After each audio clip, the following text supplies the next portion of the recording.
আসসালামু আলাইকুম। আরেকটা চরিত্র নিয়ে হাজির হলাম। এই চরিত্রটির নাম হচ্ছে সতীন তানু বিবি চরিত্র। আমরা বুঝতে পারছি যে সতীন বলতে বোঝানো হচ্ছে অবশ্যই সে আ যার বউ তার আরেকটা স্ত্রী রয়েছে, এটা আমরা বুঝতে পারছি। সতীন বলতে বোঝানো হচ্ছে যে একাধিক স্ত্রী যখন থাকে কারো, তখন ওই স্ত্রীগুলো একে অপরের কি হয়ে যায়? সতীন হয়ে যায়। এটা কিন্তু আমরা অলরেডি জেনে গেছি।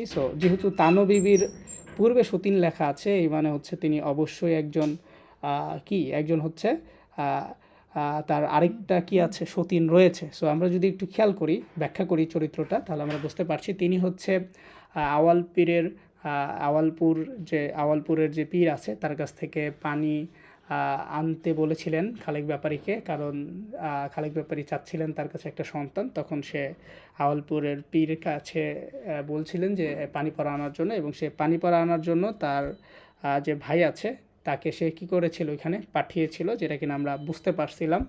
এবং তিনি ছিলেন দ্বিতীয় স্ত্রী ছিলেন মজিদের, মজিদের না, তিনি খালেক ব্যাপারীর দ্বিতীয় স্ত্রী ছিলেন, এবং তিনি অত্যন্ত কি বলা যেতে পারে কম বয়সী ছিলেন।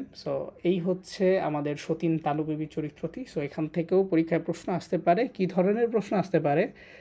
বিশেষ করে প্রশ্ন এমনটা আসতে পারে যে তানু বিবি কে ছিলেন, অথবা তানু বিবির বড় ভাইয়ের নাম কী ছিল, এবং তানু বিবি কাকে পরা পানি আনতে পাঠিয়েছিলেন। এই প্রশ্নগুলো আপনাদের আসতে পারে। আই থিঙ্ক এই প্রশ্নগুলোর উত্তর আপনারা জেনে থাকলে কমেন্টে জানাবেন।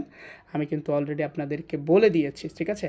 ভালো থাকুন, সুস্থ থাকুন। ইনশাল্লাহ পরবর্তী আরেকটা ভিডিওতে আপনাদের সাথে দেখা হবে আরেকটি চরিত্র